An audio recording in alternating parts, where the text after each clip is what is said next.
Take one. Hello, welcome to Meet Me at the Movies. I am Noel T. Manning II with you right here. We appreciate you spending time with us. And always, anytime I get a chance to hang out with Adam Long, my day is that much better. So Adam Long, welcome, buddy. Good to see you back on the show.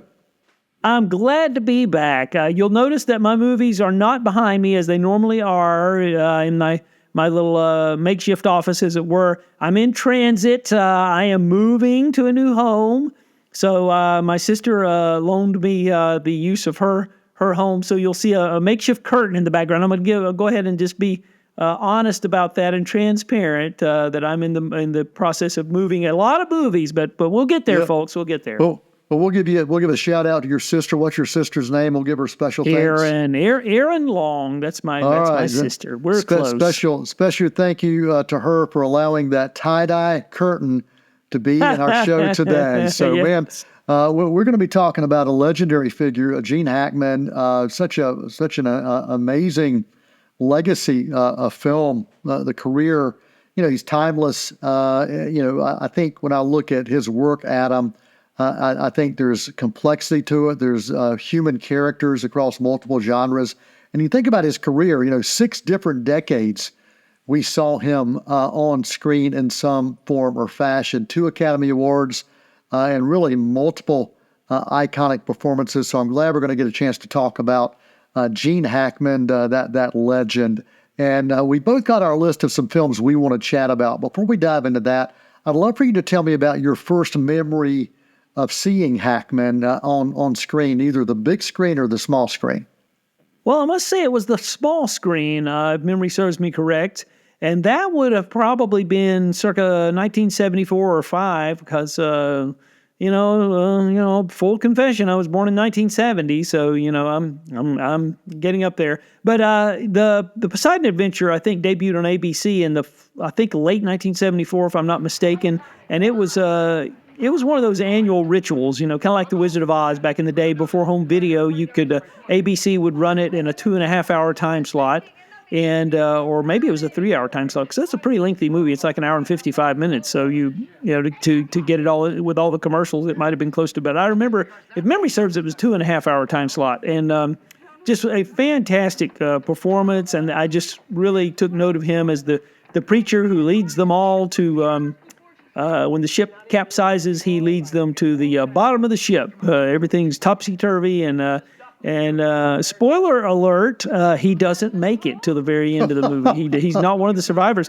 And it's amazing because that was an era when, there was always an element of surprise. You were emotionally invested in these characters. That's what makes the original Poseidon Adventure so great, as opposed to the remake, because these were people that you really got to know over the span of 2 hours, and you really cared about them. And his portrayal of the reverend who was having a crisis of faith, as it were, because he couldn't figure out why would God put them all through this test. And I remember the scene is so powerful where Shelley Winters has a heart attack and dies trying to get something that will help the rest of them get to where they need to go.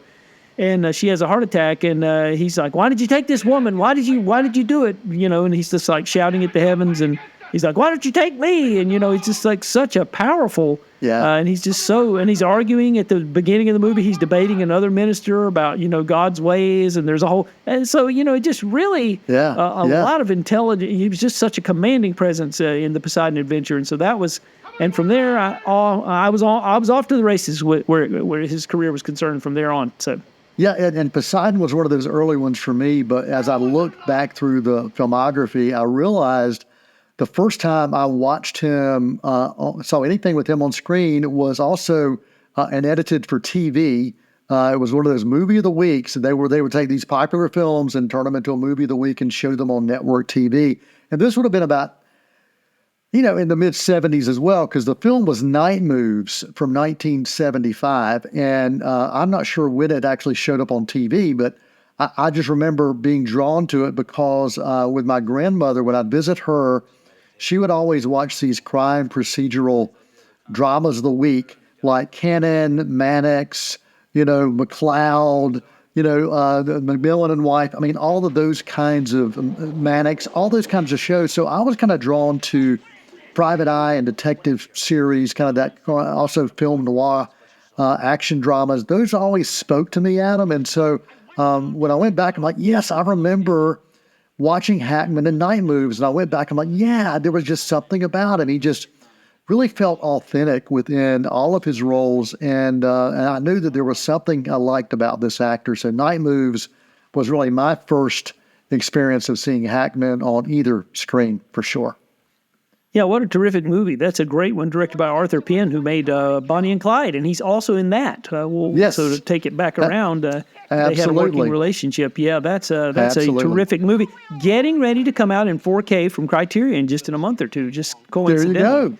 There you go. So, well, let's dive into our list of kind of essential films, and we're probably not going to get to everything, but ones that we think everybody should see for some reason or another. And you've got some sleepers out there that maybe not be on everybody's radar. Yeah, well, the first one I wanted to talk about was his first Oscar nomination, and so unfortunately, it's an unjustly forgotten film, and it was a big deal at the time because he was, like I said, nominated for Best Supporting Actor. I think personally he should have been nominated for Best Actor in this movie because he goes toe to toe with Melvin Douglas in the 1970 film directed by Gilbert Cates, I Never Sang for My Father. And if you've not seen this film and you've ever had a complicated relation with your father, you need to see this film because it's going to give you a lot of comfort and solace because you can identify with a lot of what he's dealing with here. His dad is developing dementia, and he realizes that something's got to be done, but his dad has really always been cold and emotionally distant, and there's he wants so badly to have a relationship with his father, and he's got a new he's recently divorced, but fairly newly divorced, but he's got a new love in his life, and he's trying to get her to be a part, to also get his father to accept the new person that's in his life, and it's just a lot going on. And there's a powerful scene where he's just yelling at him saying, "What do you want from me? I give you everything." It's like, and it's just an amazing performance. And don't let the fact that it was made in 1970 stop you because it's based on a play, I think. Trying to think who the playwright was, but Broadway play had the same name for the Broadway play as well. Right, but what a powerful movie, and it's 90 minutes, so it packs a punch and gets its job done really quickly. But please seek this out. It's recently been released on Blu-ray in a Gene Hackman box set that came out last year, but I think you can find it streaming. It was released by Columbia Pictures. Big deal, like I said, in late 1970, but could not recommend that one more. So yeah, I Never Sang for My Father from 1970, and you nailed it. This movie's still relevant today, and it really has this honest portrayal of family dynamics. And Roger Ebert, I remember Roger Ebert really loved this performance for Hackman, and I went back and found that quote, and he said, Hackman's performance was quiet, but it was a searing presence on screen, and that was in the Chicago Sun-Times. Let me take a twist here and a turn. I'm going to talk about a film that is one that people do talk about, and this is called The Conversation from 1974. Hackman's character went by the name of Harry, and he was kind of this paranoid surveillance expert, and he was grasping with a moral dilemma. It was really, for me, a character study that was looking at Hackman's character. He was introverted, he was guilt-ridden, and he had this kind of detachment, and he was tested. Francis Ford Coppola actually directed this, and it was nominated for Best Picture, but it actually lost out to The Godfather Part 2. But again, this is one of those films that I really think was just kind of a haunting performance, and this particular performance later inspired a character that he played, an Enemy of the State. So that would be a great double feature. And I'm going to talk about Enemy of the State shortly, but that's a film I want to recommend is The Conversation from 1974. Don't blaspheme. That's an inside joke. His co-worker is played by the great John Cazale, and he's always he's always taking the Lord's name in vain, as it were. And so Gene Hackman said, "Don't blaspheme." Love it, I love it. He has a moral code. Yeah. Yes, that's exactly right. What else on your list, or anything else you want to make sure you share about The Conversation? Well, actually, The Conversation is a terrific film. I mean, it's a masterpiece. It really is. It's a masterful portrait of a man who's just so his life is so insulated, and he's just so focused, hyper focused on something that just basically it just drives him to the brink of insanity. It's about obsession, and it's just a really terrific film. And it's even more amazing that Francis Ford Coppola made it in between Godfather 1 and 2. I mean, gosh, that guy was on a roll. So the fact that he could squeeze in another one, and it was also nominated for Best Picture the same year as Godfather Part 2. The fact that those two, he had two films in the running for Best Picture of the year, that is amazing when you think about it. Absolutely. Yeah, so what else on your list, buddy? Well, Scarecrow would be my next one. It's another one from that era. Gene Hackman was prone to take a lot of.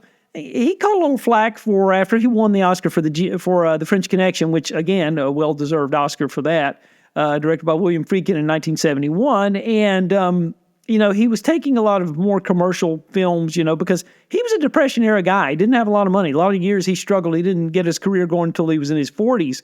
And basically, he was kind of taking everything that was thrown at him. And The Poseidon Adventure was a commercial film that he caught some flack for. It's like, but it was a great film in spite of that. But Scarecrow was kind of a return to the more smaller films. It was made in 1973. It's he and Al Pacino, directed by Jerry Schatzberg. And it's a simple story. I just saw it in the theater last year. They ran it over at the Independent Picture House, which is a local independent cinema that's in our neck of the woods.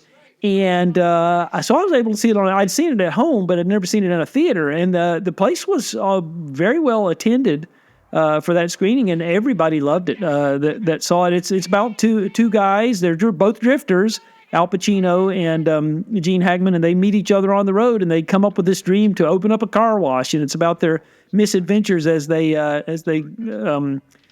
the road, and it's incredibly well shot by Vilmos Zsigmond, who was the cinematographer for a lot of Brian De Palma's films, Close Encounters of the Third Kind. So many great films Vilmos Zsigmond shot, and this is another one of those. It's filmed in widescreen, so you got to see it in its proper aspect ratio. But it's just, and Hackman and Pacino are just fantastic. They make a great a duo in this film, and it kind of takes a tragic turn towards the end of the film. I won't say exactly what happens, but just a beautiful portrait of these two men with a dream who come from different walks of life with this simple dream to open a car wash and all that happens therein and in between. So seek out Scarecrow if you get a chance. Scarecrow from 1973 also won the grand prize there at the Cannes Film Festival as well. I really think, Adam, this is one of those kind of overlooked films, but when you look back at Hackman's performance, I think it's incredibly human. It's a very poignant performance. Mm-hmm. And as you mentioned, that chemistry with Pacino was really, really solid. So I think this is one of those masterpieces of the 70s when you're looking at American cinema that more people need to dive into for sure. Really deep emotion, as you mentioned, with this particular film. Yeah. Well, Noel T. Manning II here hanging out with Adam Long, and you are watching Meet Me at the Movies, and we are talking about the legendary Gene Hackman and more of our must-see films, or films that speak to us regarding Hackman, right after this quick intermission on Meet Me at the Movies. Won't you come and meet me at the movies? Won't you come and watch a flick?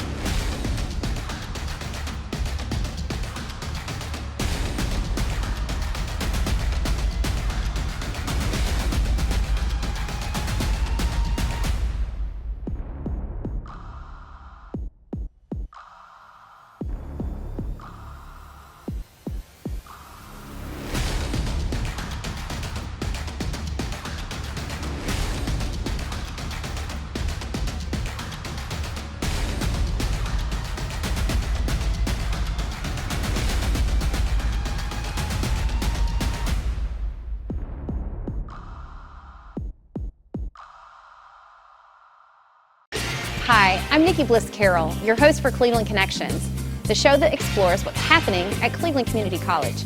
Join us as we sit down with members of faculty and staff to discuss programs of study, upcoming events, and other exciting campus news.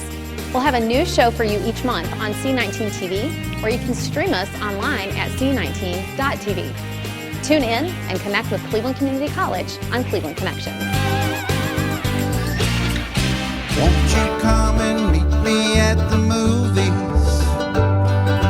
Won't you come and watch a flick? Hello, welcome back to Meet Me at the Movies. Noel T. Manning II here, hanging out with Adam Long, and we are talking about the legendary Gene Hackman and some films that speak to us for one reason or another. And before the break, I got a chance to mention one of mine, which was a conversation.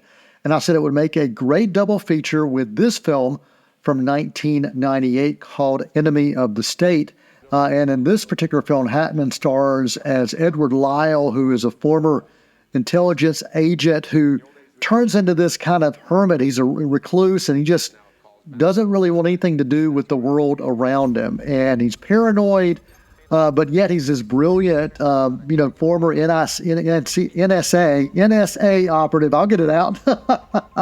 And he helps Will Smith's character evade government surveillance. And I really think, Adam, for me, this role was kind of a spiritual successor to his role in The Conversation. I thought it brought Hackman's career kind of full circle. When you see this, there was within this, you see Hackman having this kind of weariness and distrust for anybody, and it made him really a fascinating character. And to me, it added to kind of this film's conspiracy and the themes relating to that. Director Tony Scott pulled this together, and he deliberately wanted Hackman's character to kind of resemble that role that Hackman had in The Conversation. And so Hackman and Smith, both of them on screen. We talked about the chemistry before the break of Pacino and Hackman. And I think Will Smith and Gene Hackman's chemistry was really solid. And there were some incredible dialogue exchanges in this film that were kind of improvised. And I think you get a sense for just how talented both of those actors are, that they could do that together. And I think that also added to the film's kind of natural tension. A couple of thoughts from the past when LA Times released their thoughts on this film. They said that Hackman was the film's secret weapon, bringing weight and credibility to a high-stakes thriller.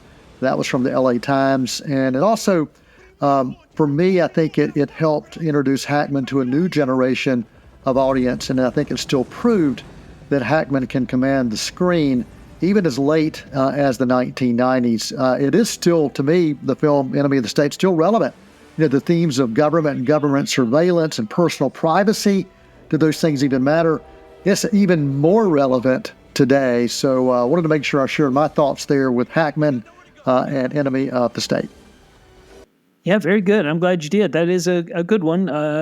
Tony Scott, he was a director that Hackman worked with more than once, and we'll talk about that in a moment. But just wanted to talk a little bit about, just very briefly, about, of course, Superman the movie. We can't overlook Superman the movie and his portrayal of first big screen portrayal of Lex Luthor, maybe in a film. I don't know I know they did some Superman films back in the 40s, but I don't think Lex Luthor was a villain there. But that film contains probably one of my single favorite exchanges of dialogue in any movie ever. And it's when his assistant, played by Ned Beatty, Otis, and he says, Otis, it's amazing that some people can read War and Peace and come away with a simple adventure story, and some people can read the ingredients of a bubblegum wrapper and come away with the secrets of the universe. And it's the way he says it. It's just fantastic. His intonation, I guess you would say, but nobody could make that dialogue sing like him. So it's amazing. And of course he did, Whose Years as the 80s went on. That's a movie everybody loves. That's another one. He had no faith in the movie. Apparently, he grumbled and griped the whole time they were making it. He goes, nobody's ever going to see this, and blah, blah, blah. I don't know why I did this. And then later on, he did a mea culpa, and he said, well, I guess I was wrong. And so he admitted that. But apparently he was pretty much a terror on the set of the Who's Years while they were making it. The director has come clean in years past, and he's like, yeah, it was not an easy shoot. But he apologized later and admitted that he was wrong. And, it's all's well that ends well, as they say. So, but he could do tender movies with a tender bend as well. Twice in a Lifetime is a movie he made in the mid-'80s where he has an affair with, I believe it's Anne Margaret. And I forget who his first wife is in the film, but he has an affair with Anne Margaret, who's a bartender. I believe she's the one he's having the affair with. But that's a really nice movie, too, where he's playing like a romantic lead, which you didn't see too much.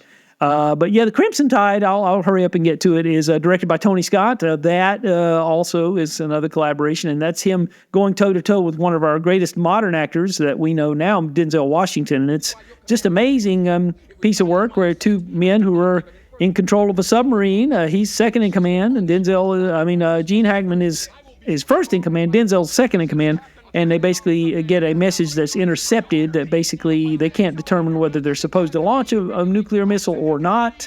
And Gene Hackman says they should. Denzel says they shouldn't. And so they come to loggerheads over that. And he throws Gene Hackman throws him in the brig. And then Denzel has a mutiny and he throws Gene Hackman in the brig. And it's an amazing battle of wills. And I love the film so much. It has some uncredited dialogue polishes by Quentin Tarantino. Yeah, and so there's that, and that's nice. And it also has James Gandolfini in it. George Zunza is in it, and it's a really good supporting cast. And the film is one of the beauties of the film for me is the fact that it doesn't. And a great score by Hans Zimmer. Let's not forget that. But one of the beauties of that film for me is the fact that it doesn't take sides. It never shows whether it's Gene Hackman who's right or Denzel who's right. It gives you the information. Lets the audience decide what they think. It's just a great submarine thriller. It's just a great action movie in any way you slice it, with two great performances by two fantastic actors going toe-to-toe. Crimson Tide, please see that if you haven't. And Unforgiven is another one. I'll just briefly touch on that. We all know. You may be getting ready to talk about that, but anyway, yeah. I didn't want to miss that.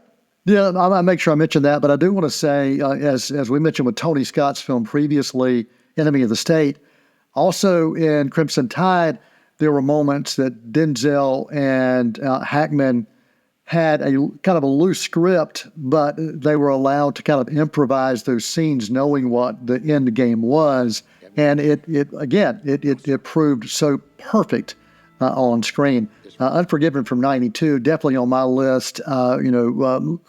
Little Bill Daggett, ruthless, complex sheriff, is what we see Hackman playing. Unlike typical Western villains, this lawman kind of has a twisted sense of justice.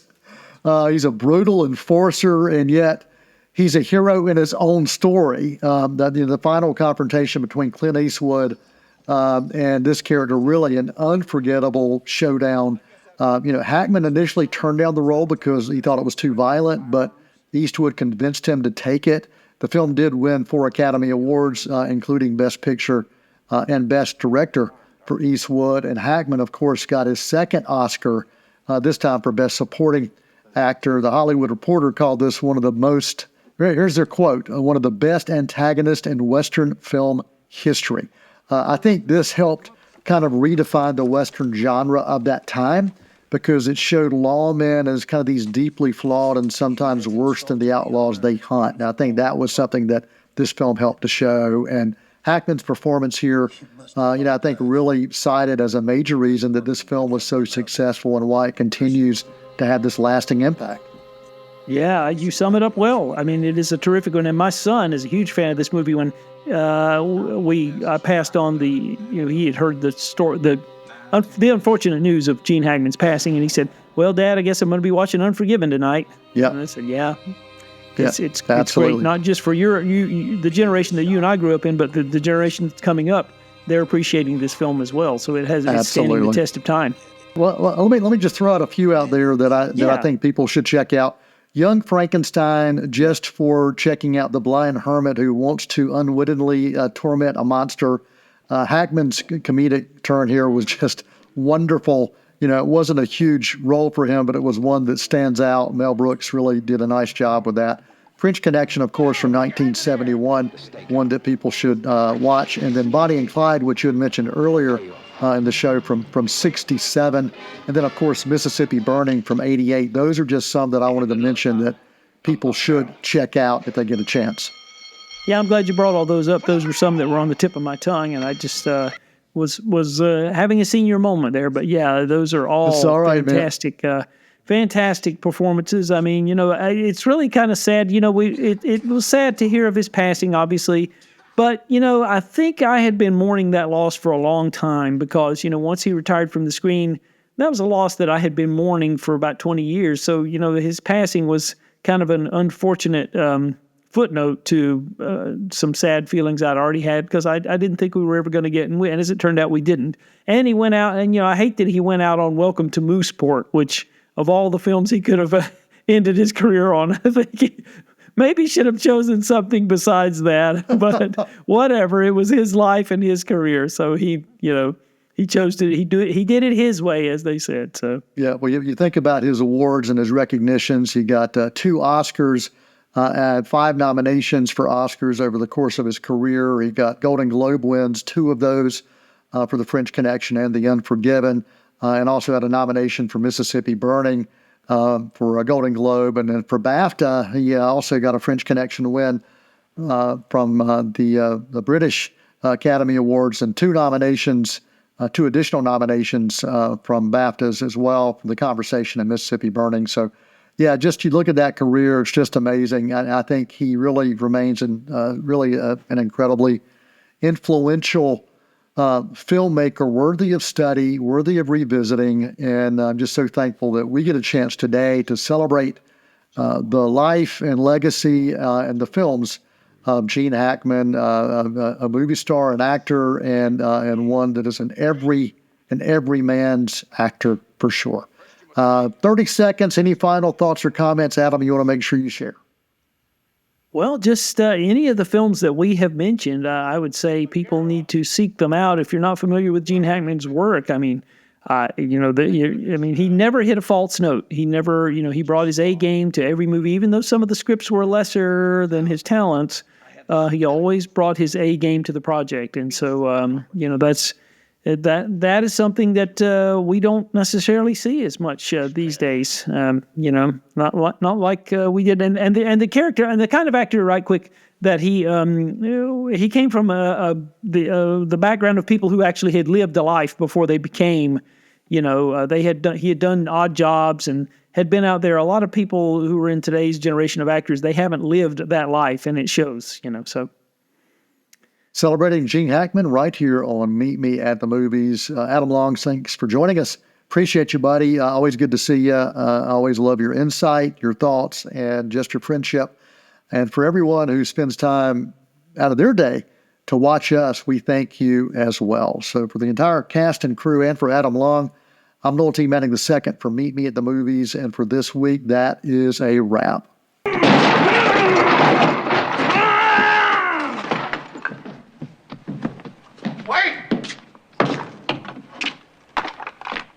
Wait! Where are you going? I was going to make espresso. Many films to view until we meet again. Next time we see you, we'll gladly fill you in. We'll tell about the happy and the sad ones. We'll talk about the good ones and the bad ones. Many films to view till we meet